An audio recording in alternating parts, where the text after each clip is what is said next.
nome de Jesus.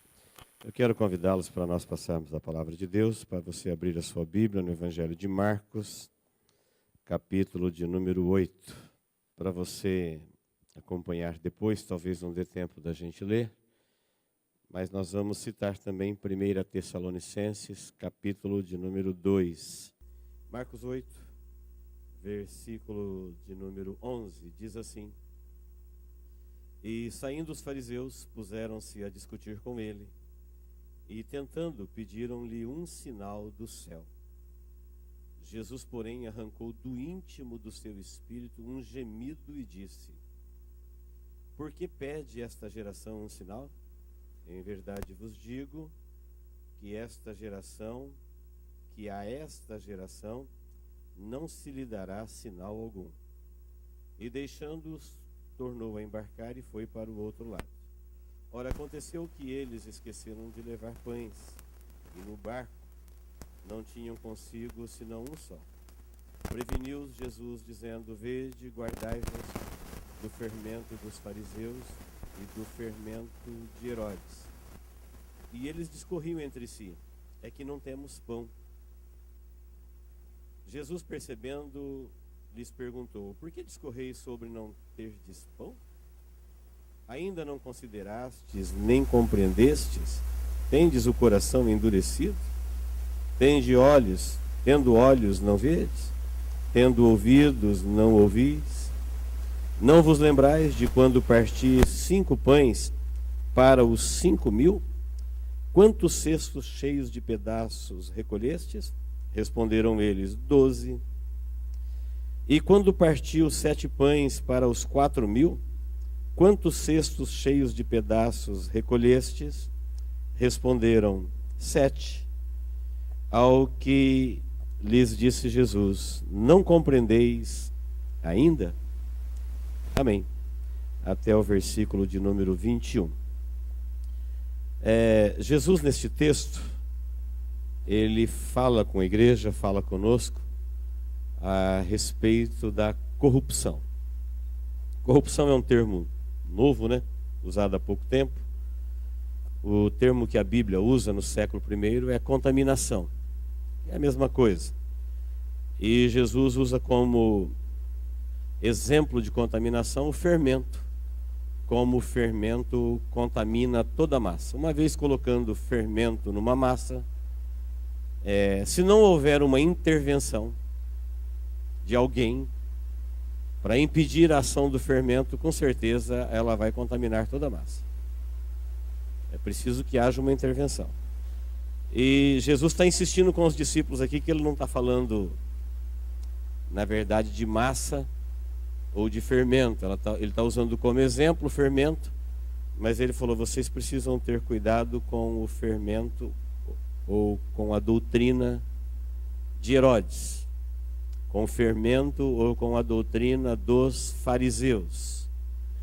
E apesar da gente já ter ouvido muita coisa sobre corrupção, vamos hoje ouvir Jesus, o que ele diz, ouvir a Bíblia, o que ela diz a respeito da corrupção. Então, queridos, inicialmente eu quero dizer que a corrupção ela tem origem no céu. Começou com Lúcifer, que se tornou o diabo, que foi expulso do céu, e ele trouxe a corrupção para a humanidade, e a humanidade foi em cheio atingida, e todas as suas instituições hoje estão comprometidas com a corrupção. Herodes aqui é um símbolo do poder do Estado, do poder político corrompido. Os fariseus é um símbolo do poder religioso, das religiões da terra também comprometidas. E Jesus está dizendo que se a pessoa não entender a sua ação, se eles não compreenderem o quanto ela é terrível, se eles não derem ouvido ao alerta de Deus, todos igualmente perecerão. Então, o que nós sabemos hoje de corrupção, que às vezes nos deixa até felizes por termos algum conhecimento, às vezes é uma distração. É só um pano de fundo. A problemática da corrupção ela é bem mais profunda, ela é bem mais intensa, ela tem um alcance, um escopo muito maior. Então, o poder político, a família, a igreja, tudo isso está corrompido, não tem o que a gente possa fazer. Mas o problema é que a corrupção chegou ao coração humano, chegou à pessoa, ao indivíduo. E é aqui que vem o alerta de Jesus, o ensinamento de Jesus, para nós entendermos o que Jesus vai dizer sobre a corrupção, para ver se seu coração já não foi alcançado. Se eu te perguntasse, você é corrupto? Você diria não. E se eu dissesse, por que não? Você vai dizer, porque eu não sou um transgressor da lei. Eu não sou um transgressor da nossa Constituição. E de um ponto de vista você está certo. Só que a corrupção ela vai muito mais longe disso. É verdade que corromper é a perversão do permitido e do proibido. A corrupção é quando ela corrompe o permitido, aquilo que se deve fazer, e a pessoa é orientada ou é levada a crer que não precisa fazer. Corrompeu. E aquilo que é permitido, proibido, que ela não pode fazer, quando ela se corrompe, ela é levada a crer e a viver que pode ser feito. Então corrompeu. No começo, quando Deus criou todas as coisas que criou, Ele disse sim e não. Ele disse o que pode e o que não pode. Tinha o permitido e tinha o proibido. E a criação é livre, angelical, e os homens são criaturas poderosas, criadas com poder e liberdade para escolher. E a perversão, que é a corrupção, a contaminação, é a pessoa não cumprir com o permitido e fazer aquilo que é proibido. Quem está me entendendo até aqui, diga amém. Nós, no Brasil, sabemos muito de corrupção. Você tem visto aí como o nosso país tem sido assolado, se tornado uma vergonha para o mundo por causa da nossa corrupção. Corrupção da nossa pátria. Milhares e milhares de filhos da pátria já abandonou ela, foram embora. E talvez um número muito maior, se tivesse condições, já tinha ido também. Que não suportam viver num clima de corrupção. E quando a gente vive no meio disso, porque nós não fomos embora, nós estamos aqui. E não sei se alguém vai embora, mas o fato é que nós que estamos aqui não fomos ainda. Muita gente foi embora. E eles mandam mensagem de onde estão, que eles fugiram da corrupção. Será? Tem como fugir dela? Qual o seu alcance? Quais os enganos que existem por trás dela? Então nós vamos ver neste texto que não adianta a pessoa fugir dela, ele tem que vencê-la. Ele tem que ouvir Deus, Jesus, e não permitir. Esse alerta de Jesus aqui, vocês precisam tomar cuidado. Ouçam, acautelai-vos. E os discípulos não entenderam nada, pensaram que era porque não tinha pão. E Jesus faz uma repreensão que nós vamos meditar nela. Para você que não esteve aqui na quarta-feira, eu quero só lembrá-los de dois pensamentos da mensagem de quarta-feira. Nós falamos que Israel, no Antigo Testamento, pecou muito contra Deus. Israel pecou a ponto de dividir o reino, guerrear entre reinos, adorar ídolos, trair Deus, ofender Deus, até o ponto de rejeitar Jesus, que é Deus humanizado, e por último foi cortado. E apesar de toda essa ação pecaminosa de Israel contra Deus, você vai ver que o Israel de Deus continua existindo. E depois da igreja voltará a existir. Então, em todo o tempo de Israel, do Israel dos homens, Deus ainda manteve vivo o Israel dele. O Israel de Deus. O Israel que entendeu que ser filho de Abraão não era simplesmente professar, eu tenho por pai Abraão, mas era um compromisso com Deus como tinha Abraão. E por isso, do Israel de todos os tempos, vai falar uma nação que pecou tanto quanto Israel pecou contra Deus, fez o que fez, Deus vai eliminar esse povo da terra. E não é verdade. Deus, do meio deste povo todo, tirou Israel dele. A quem Paulo se refere escrevendo aos Gálatas: eu estou escrevendo, disse ele, ao Israel de Deus, não a Israel dos homens. Aprendemos também que a igreja, desde que Jesus a fundou, até hoje, em todo o tempo da igreja, a igreja se comprometeu, se contaminou, se sujou. As igrejas se promiscuíram de forma vergonhosa. Mas também é verdade que no meio das igrejas, o Espírito Santo de Deus elegeu a igreja de Jesus, a incontaminável igreja de Jesus. Como se deu isso? A ação do Espírito Santo de Deus. Como se deu com Israel? A ação de Deus. Então não é verdade falar porque Israel pecou, então não tem filhos de Abraão salvos. Então não é verdade falar porque as igrejas se contaminaram, então não tem cristãos salvos. Está tudo podre, tudo perdido. Não, existe no meio desse trajeto, no meio deste período, uma ação de Deus, levando as pessoas ao conhecimento de Jesus, aquilo que Jesus fez na cruz do Calvário, aquilo que Deus providenciou para cada um, levando eles a serem purificados da contaminação que veio sobre a humanidade, chamado aqui por Jesus de contaminação do fermento. Então preste bem atenção para você entender, porque isso tem tudo a ver com a minha vida, tem tudo a ver com a sua vida. Os fariseus, os religiosos, olharam para Jesus e disseram assim: olha, mostra-nos da tua parte um sinal do céu.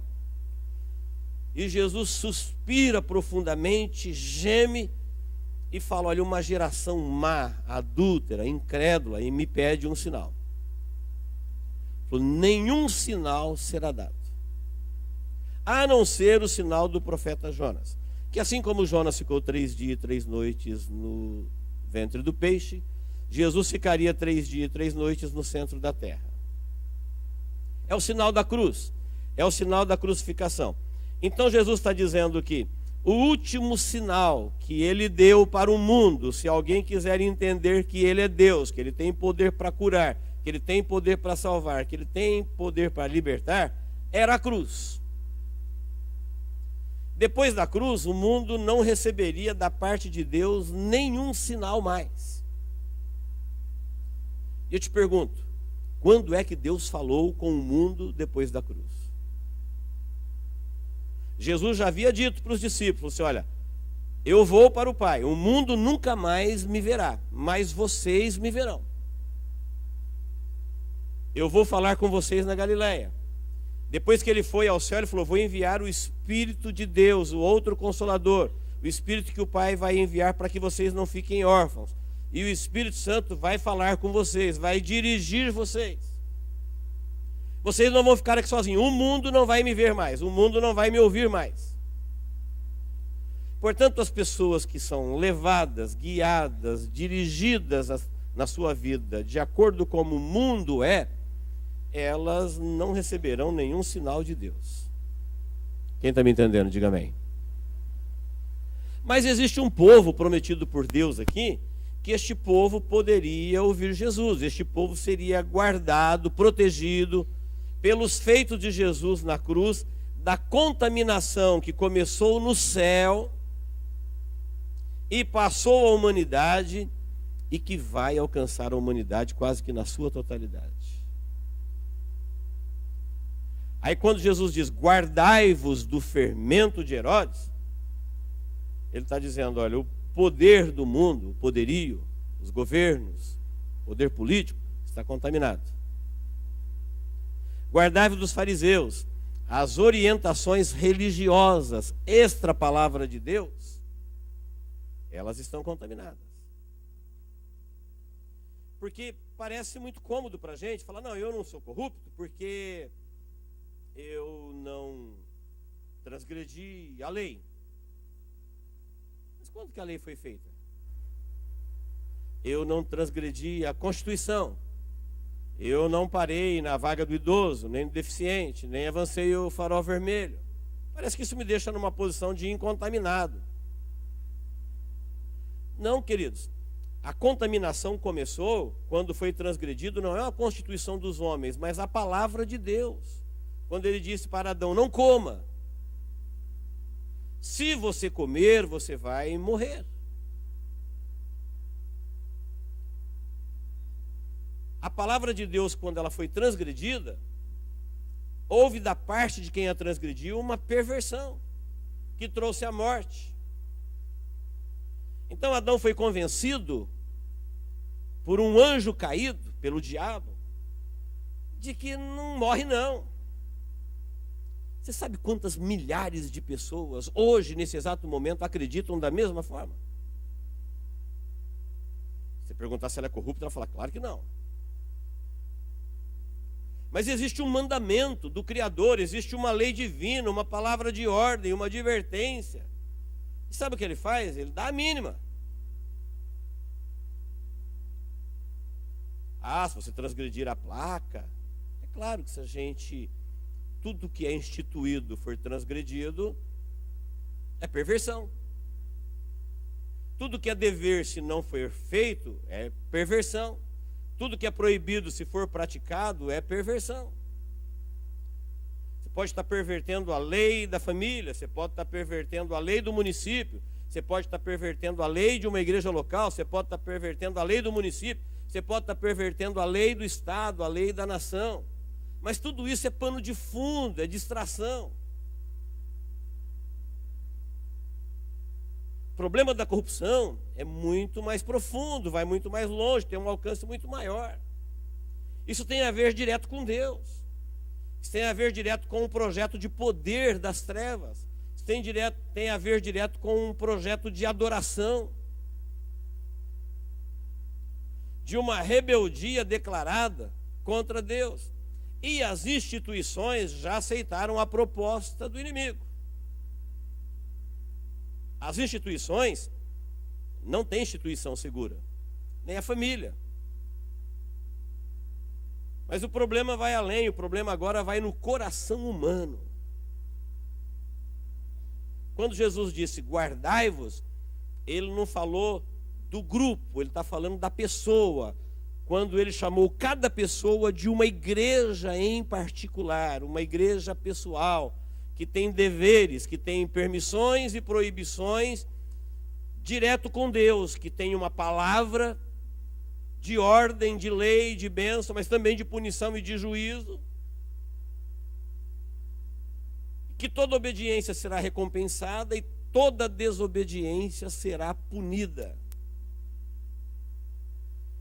Mas a corrupção se alastrou de tal forma no mundo, o fermento atingiu a massa humana em cheio, que quando a gente não se vê transgredindo uma lei do município, uma lei de trânsito, uma lei denominacional, uma lei nacional, a gente fica com vergonha da corrupção dos outros e nos colocamos numa posição de quem é incorruptível. Vamos ouvir Jesus o que ele diz. Então, primeiro, o projeto de corrupção, ele tem a ver com a palavra de Deus. A palavra de Deus é a palavra de ordem que deve ser obedecida ou desobedecida. Então é muito mais do que uma constituição humana. Tudo começou quando Deus disse não e quando Deus disse pode. Olha, isso vocês podem, isso não. Aí veio alguém e falou, nada a ver. Pode tudo, e se você não quiser, não pode nada, você não precisa fazer nada. Era um projeto de poder, porque esse anjo caído, da rebelião das trevas, ele propôs que cada um, uma vez que Deus criou tudo nele, por ele e nele, ele propôs que cada um pode ocupar o lugar de Deus na sua própria vida. Isso é corrupção. Porque nós somos criados por Deus e vivemos em Deus, e toda a vida é sustentada em Deus, nós não somente fomos criados por Ele, mas nele. E a permanência, a existência da vida está nele. E quando alguém quer viver, mas tira Ele, isso é uma corrupção. Isso é uma afronta. Isso é um desafio, isso é uma rebeldia. É claro que isso não vai dar certo. Mas o que o inimigo propôs para os nossos pais lá no Éden é: cada um ocupa o lugar de Deus em sua própria vida. Você pode. Deus falou que não pode, mas você pode. Faz o que você quiser. Se você não quiser, você não faz. Mas se você quiser, você faz. Você pode, faz o que você quiser. Não importa o que ele diz. Então é um projeto de poder, ou seja, você pode. O que o príncipe da rebelião queria? Ele queria adoração. Então é um projeto também de adoração. O que os homens que aceitam este projeto desse ser que quer adoração quer? Eles querem poder. Então há uma barganha. Ele vai dando poder para as pessoas que adoram. E hoje o mundo é um meio de cultura de homens e demônios. Por isso tudo no mundo vira destruição. Aí você fala, o problema é aquele homem? Não, o problema não é aquele homem. O problema está no homem, na humanidade. O problema está na humanidade. Perguntaram para Jesus uma vez, para um homem cego de nascença: quem pecou, foi ele ou seus pais?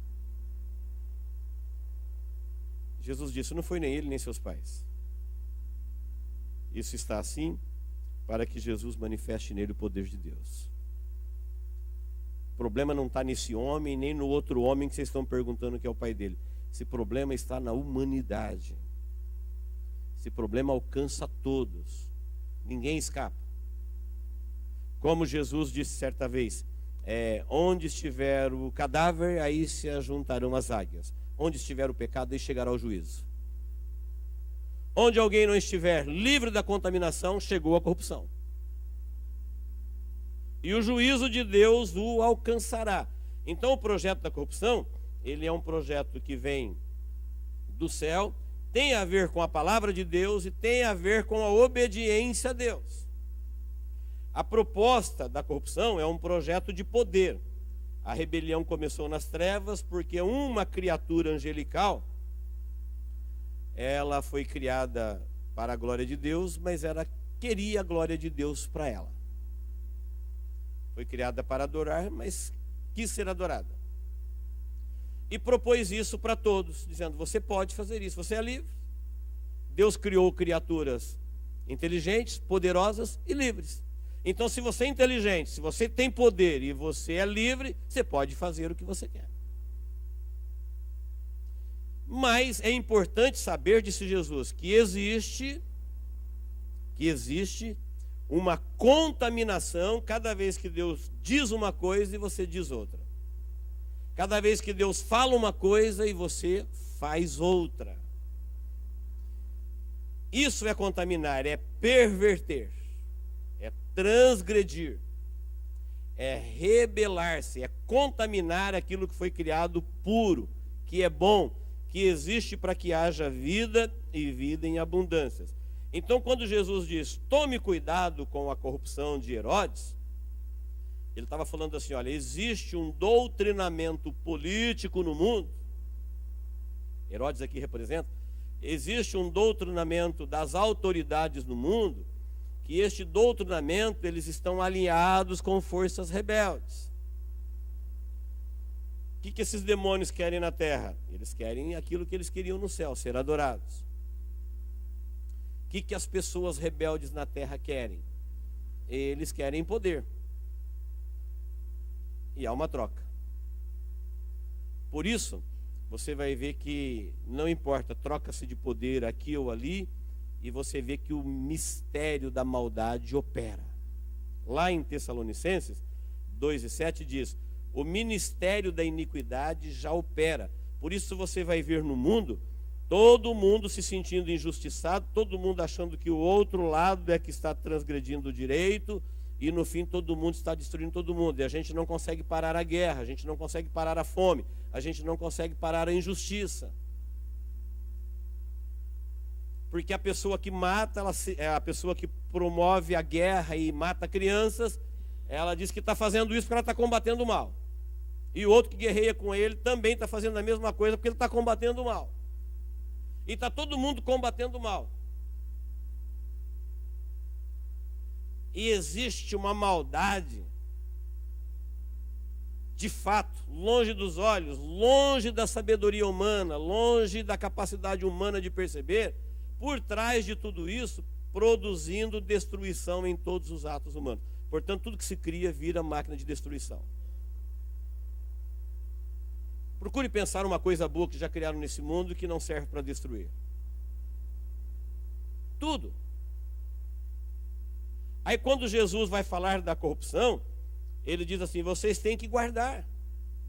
Porque eles estavam discutindo entre eles quando ele falou, guardai-vos da corrupção de Herodes, guardai-vos da corrupção dos fariseus. Eles olhou um para o outro e falou, o que ele está dizendo? Aí disseram assim, é porque a gente esqueceu de trazer pão. Nós não nos provemos de pão. Essas travessias no Mar da Galileia, elas eram longas. E ministrações e cultos. E eles não levaram um único pão. Começou a falar porque a gente esqueceu do pão. Ele está falando do fermento, porque o fermento vai no pão. Eu acho que ele está querendo dizer. Aí Jesus ficou indignado. É que antes deles embarcarem, os religiosos pediram um sinal do céu. Ele falou, que sinal do céu? Não vou dar mais sinal do céu, não. O último sinal do céu para a humanidade é a cruz. Quem não entender a mensagem da cruz, do túmulo vazio, do Deus humanizado, é a última mensagem para a humanidade. Quem não entendeu não tem outra.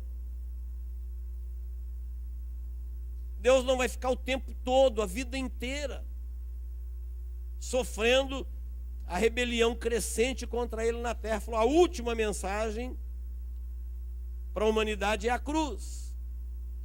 E como a mensagem da cruz está contaminada pela própria religião, os próprios religiosos de Deus no Antigo Testamento contaminaram a revelação de Deus.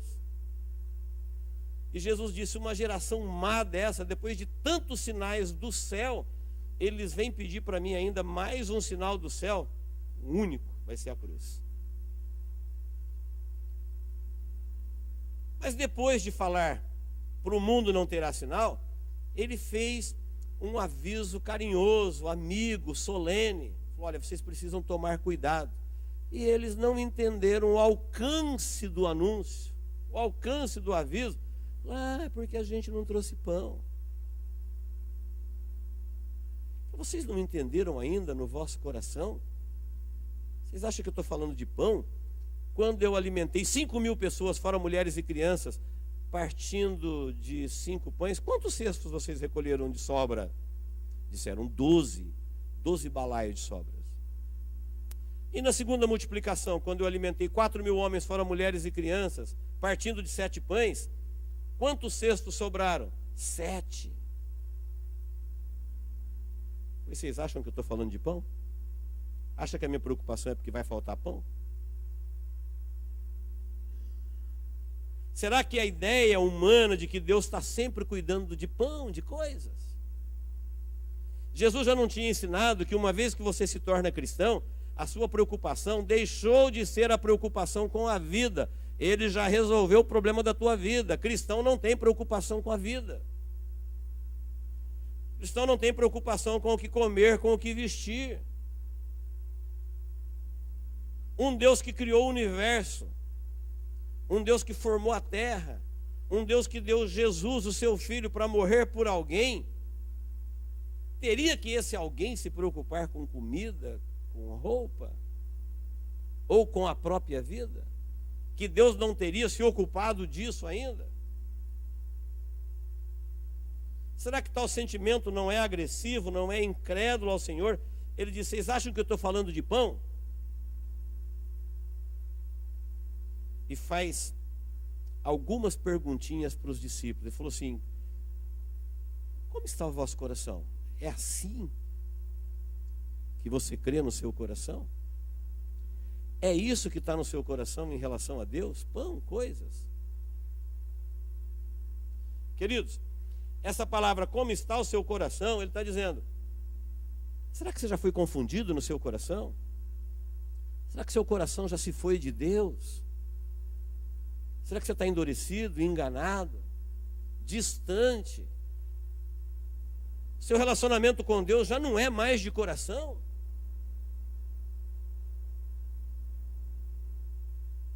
Talvez a corrupção chegou na sua vida. Quantas vezes Deus rejeitou multidões e até sacrifícios no templo, seguindo a lei de Moisés, porque ele falou, esse povo me serve de lábios, mas o seu coração já foi. Eles não estão mais me servindo de coração. Então, quando ele vai falar da corrupção que atinge o coração humano, ele fala, como é que está o seu coração? Seu coração, como é que está em relação, não à Constituição, não à lei da igreja, não à lei do município. Como é que está o seu coração em relação a Deus, a Constituição divina? E aí eu tenho que responder. Para Moisés, Deus deu 10 mandamentos. A Constituição pequena, só 10 artigos. Mas para nós da igreja, ele deu um só. Ele falou assim, o resumo de toda a lei é essa: amarás o Senhor teu Deus de todo o teu coração, de toda a tua força, de todo o teu entendimento, de toda a tua alma. Só esse mandamento. E aí? Estamos corrompidos ou não? O meu amor a Deus hoje, ao que Ele criou, ao que Ele providenciou, que é Jesus morrendo por mim na cruz do Calvário, ao Espírito Santo para me conduzir, para formar a igreja, para conduzir a igreja. O meu relacionamento com Deus hoje, ele se prende a um relacionamento de todo o coração?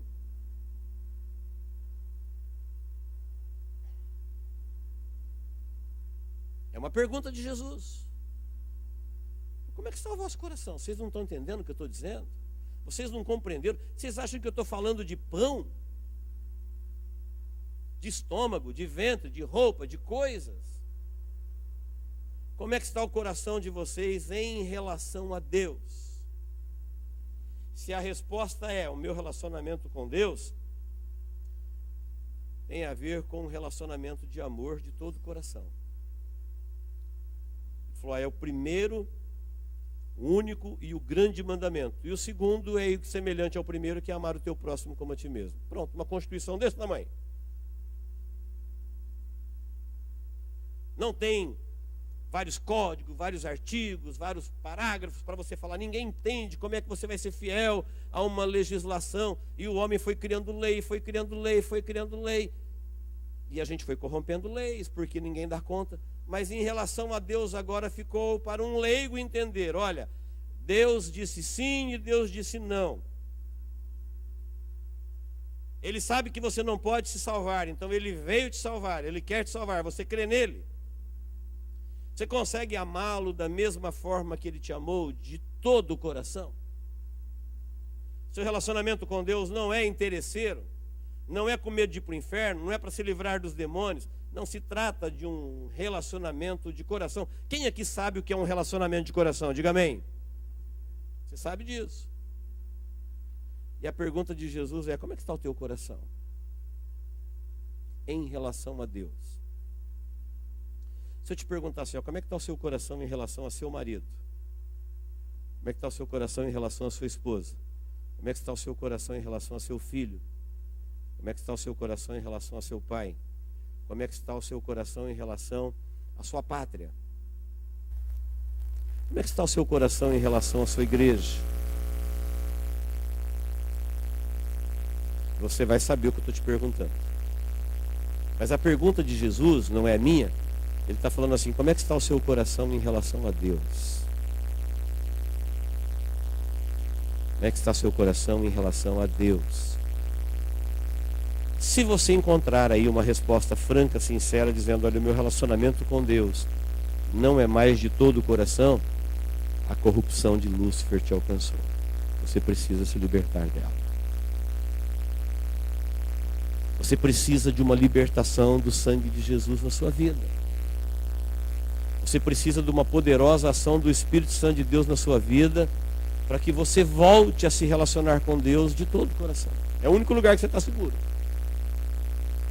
É onde você pode dormir e viver no meio da corrupção, sabendo que a corrupção nunca vai entrar na sua vida, nunca vai atingir a sua vida.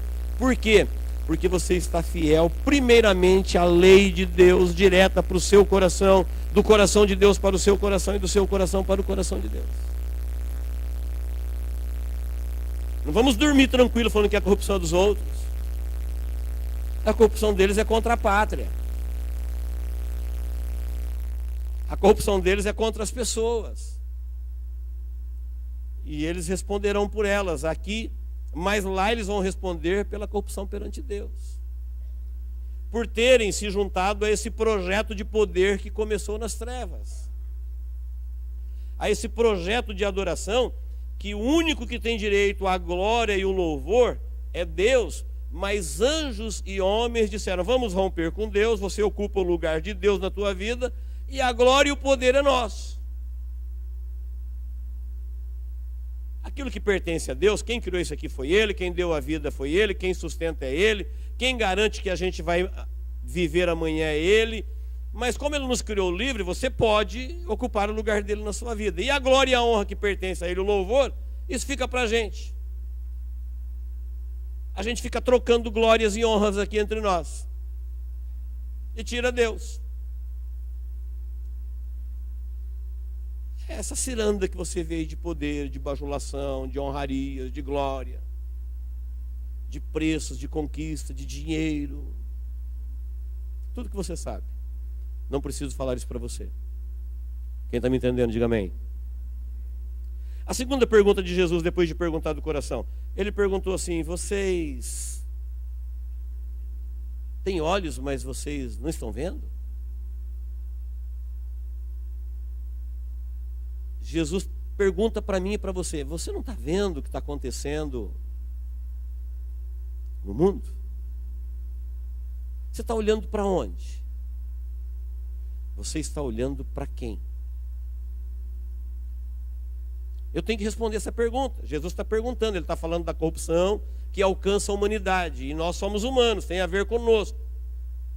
Ele perguntou em relação a Deus: como é que está seu coração? Agora, em relação aos seus olhos, você está olhando para quem? Você está olhando para onde?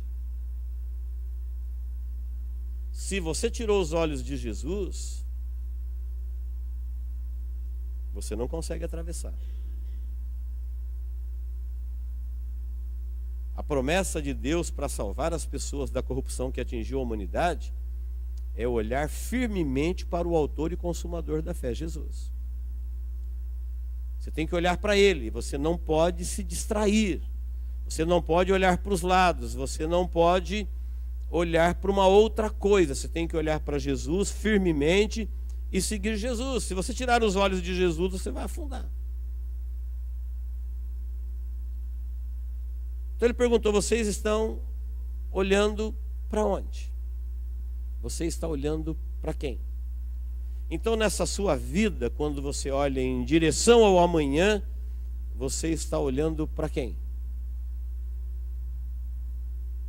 Se a resposta for: eu estou firmemente olhando para Jesus e não quero saber o que acontece em volta, eu estou seguindo a Cristo, estou ouvindo a Cristo. Ele disse: olhai para mim e sereis salvos, vós todos os moradores da terra. Então, se existe uma salvação para os moradores da terra, eu sou um morador da terra, e a salvação é olhar para Ele, eu estou olhando firmemente para Jesus. A corrupção não vai te alcançar. Quem está me entendendo, diga amém. Depois dos olhos, ele perguntou: vocês têm ouvido? Vocês estão ouvindo o quê? Se nós tivéssemos que responder por escrito, o que você está ouvindo ultimamente? O que você está ouvindo? Quarta-feira nós falamos aqui que quem tem ouvidos para ouvir, ouça o que o Espírito diz às igrejas. Nós aprendemos que Deus só tem uma igreja, mas o Espírito Santo dele fala às igrejas. E nós aprendemos que Deus consegue falar com uma pessoa no meio da multidão. Mateus 13. Falou, por que o senhor fala de uma forma que a maioria não consegue te entender? Falou, porque eu não quero falar com elas. Elas não estão aqui para me ouvir. E em todo o tempo da igreja, desde que Jesus afundou até quando o último cristão compor a igreja e vier o arrebatamento, Deus tem uma igreja só, no tempo e no espaço. E o Espírito Santo falou com ela no meio das igrejas. Quem tem ouvidos para ouvir, ouça o que o Espírito diz às igrejas. Mas Deus não tem igrejas, Deus tem igreja, uma só. Mas Ele falou com ela no meio delas. E elas ouviram a voz dele, sabia que era ele, porque ele falou assim, ó, as minhas ovelhas conhecem a minha voz e eu conheço as minhas ovelhas. Eu vou adiante delas, elas me seguirão. Enquanto a igreja como instituição está falida, corrompida, a igreja de Jesus, que é formada de pessoas que estão nas igrejas, ela está incontaminável pelo sangue de Jesus. Ela está servindo a Deus de coração, ela está olhando para Jesus e está ouvindo a voz do Espírito Santo de Deus conduzindo ela. Então não é verdade porque as instituições se comprometeram que o indivíduo também se comprometeu. Não, agora é ao coração. Deus quer saber como é que está. Ele não está perguntando como é que está a tua igreja, como é que está a tua família, como é que está o seu emprego, como é que está o seu projeto de vida. Ele está perguntando como é que está o seu coração. Aí individualmente, você responde por ele. Como é que estão os seus olhos? São seus olhos. Não está falando, porque a igreja dirigiu, porque decidiram, porque a maioria venceu. Não, ele está perguntando os seus olhos, seus ouvidos, pessoalmente. O que você está ouvindo? Você tem ouvido o que o Espírito Santo de Deus tem dito às igrejas?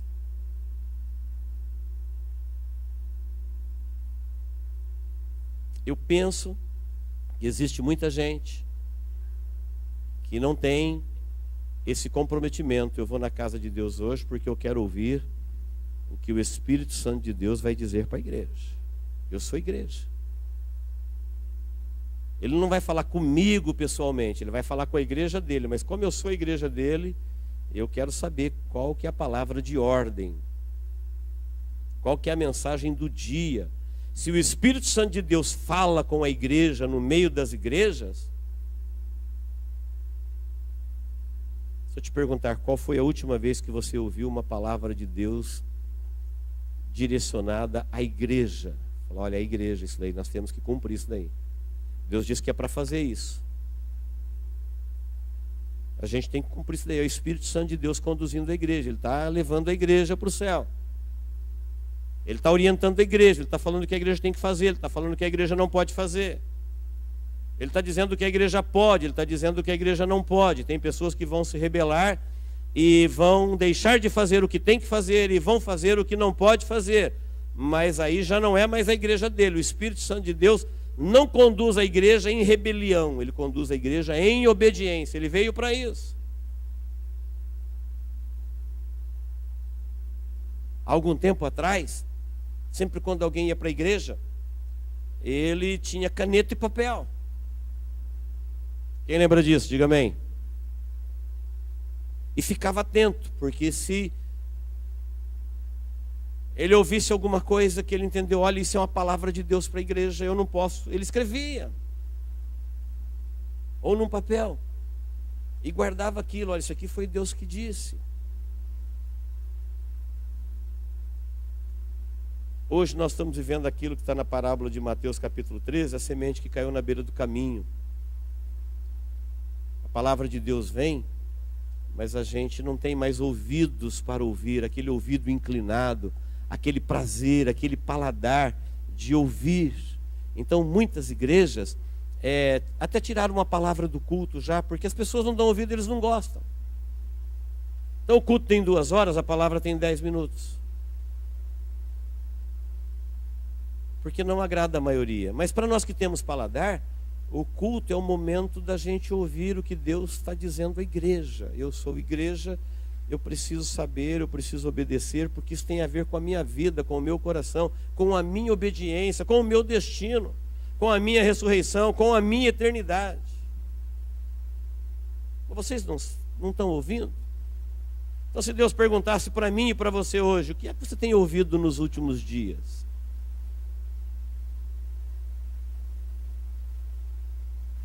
Escreva aí para mim. Escreva numa folha o que é que você tem ouvido nos últimos dias. O que é que Deus tem dito à igreja? Olha, não sei. Ah, o pastor prega bonito. O pastor lá em, sei na onde, prega bonito. Eu ouço na internet. Não, queridos. Jesus está surpreso. Ele falou, o mundo está pedindo um sinal. O Filho de Deus está humanizado. Eles estão olhando para Deus, homem, falando, mostra um sinal no céu. Olha a cegueira, olha o engano. E o povo de Deus pensando em pão. Não, vocês sabem ler o céu. Vocês olham para o céu e dizem, vai chover e chove. Vocês dizem, vai haver bom tempo e há. Vocês não conseguem entender a magnitude das coisas de Deus? Será que Deus, para ser Deus, tem que ser um Deus do nosso tamanho? E faz um apelo para os salvos aqui, para a igreja que ele conduz. Falou, como é que está o seu coração? Como é que estão os seus ouvidos? Como é que estão os seus olhos? Como é que está a sua memória? É a última pergunta. Como sua memória? Vocês já esqueceram? Não tinha 5.000 homens, fora mulheres e crianças? Mais ou menos 15.000 pessoas? Não era 5 pães e 2 peixes? Não tinha pão para todo mundo? Eu não agradeci a Deus e não alimentei todo mundo? Quanto sobrou mesmo? 12 cestos. Da outra vez não tinha 4.000 pessoas, não tinha alguns pães, eu também não alimentei. Quanto sobrou mesmo? 7 cestos. Vocês acham que eu estou falando de pão?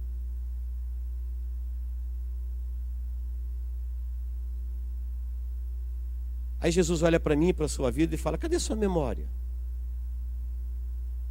Olha que Deus já fez, que nós temos conhecimento. Você sabe da cruz? Você sabe da ressurreição? Você sabe do Espírito Santo? Você sabe da história da igreja? Você conhece a história da tua vida? Já teve experiências com Deus? Tem testemunho na sua boca? Tem testemunho na sua vida? Cadê sua memória? Cada dia você esquece tudo isso. Fala, Deus, o negócio é o pão. E suas lembranças? Vocês não sabem o suficiente ainda para saber que Deus já providenciou para você uma vida pela fé, que você não precisa mais se preocupar com a sua vida. Deus já se ocupou de restaurá-la em Cristo Jesus. E você não tem mais que ter temor e pavores na vida. Não tem que ter mais ansiedades. Tua vida já é de Deus. Você não tem mais que ter preocupação com o que comer e com o que vestir.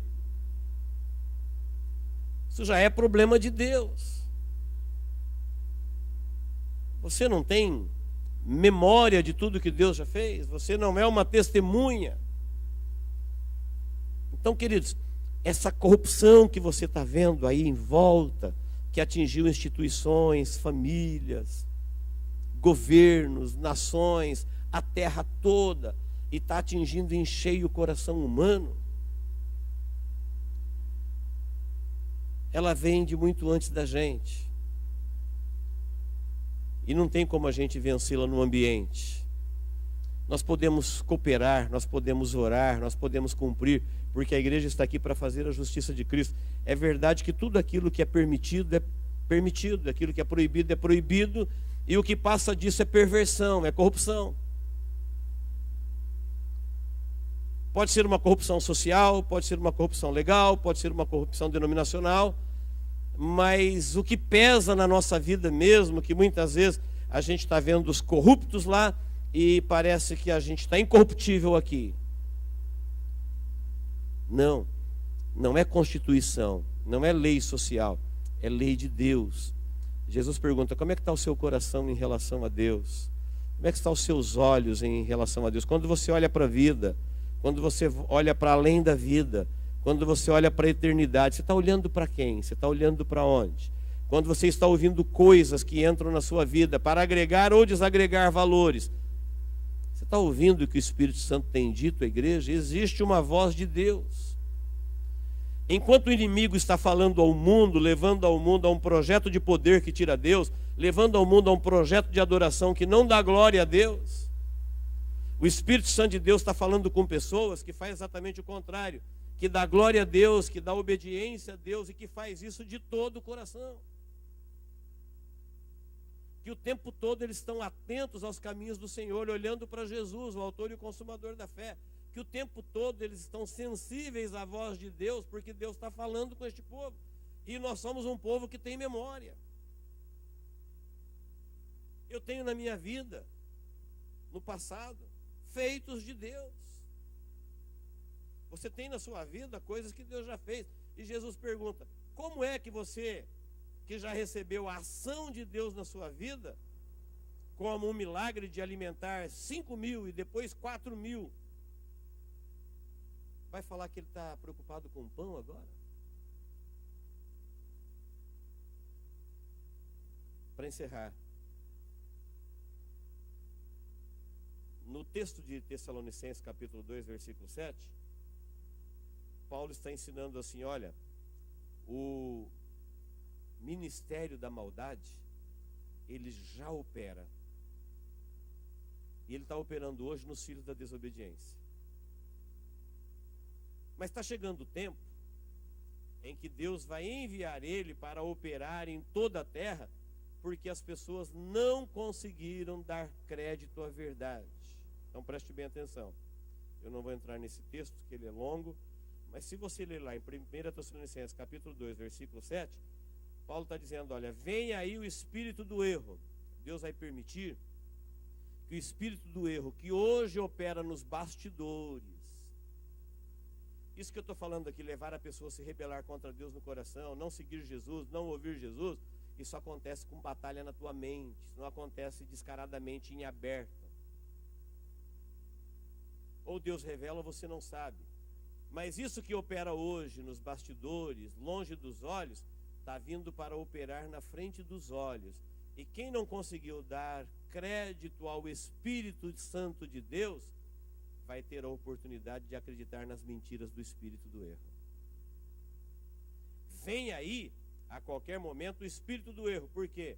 Porque depois de 2000 anos, muitas pessoas não dão a mínima para a fala do Espírito Santo. Muitas pessoas não dão a mínima para a orientação do Espírito Santo.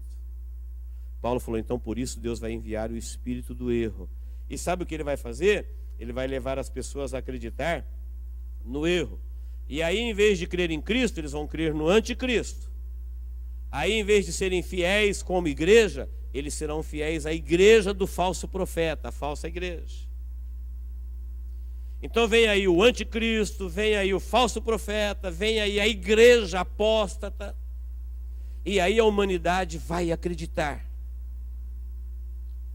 Porque Deus vai enviar o espírito do erro, porque eles não conseguiram crer na verdade. Queridos, nós somos as pessoas que fomos chamados para crer na verdade. Amém? Nós conseguimos crer. A palavra de Deus para nós é ordem. Amar a Deus para nós não é por medo do inferno, nem para correr do diabo. É uma coisa que a gente faz de coração. Olhar para Jesus não é uma obrigação, uma coisa imposta, um peso.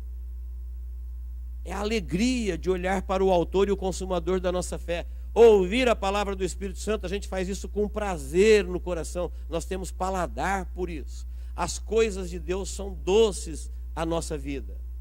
São prazerosas. Ir na casa de Deus cantar, tributar a Deus honra, glória e louvor, por aquilo que Ele criou, por aquilo que Ele redimiu e por aquilo que Ele fará, é algo que nós cremos, que nós fazemos prazerosamente. Não é rotina, não é música para preencher tempo. É o cântico dos salvos, é o cântico da esperança, é o cântico de quem foi redimido pelo sangue de Jesus. É o cântico de quem agradece a Deus pelo relacionamento com Ele. Para aqueles que não conseguiram, teve gente que não conseguiu. não conseguiu crer na verdade. Tá bem, vem o espírito do erro. Tem gente que não conseguiu crer em Cristo, vem aí o anticristo. Tem gente que nunca conseguiu ouvir a voz do Espírito Santo, vem aí o espírito do erro. Porque esse ministério, ele já opera. Mas está chegando o tempo que ele vai operar de uma forma visível. Quem tem ouvidos para ouvir, ouça o que o Espírito diz às igrejas. Amém, queridos?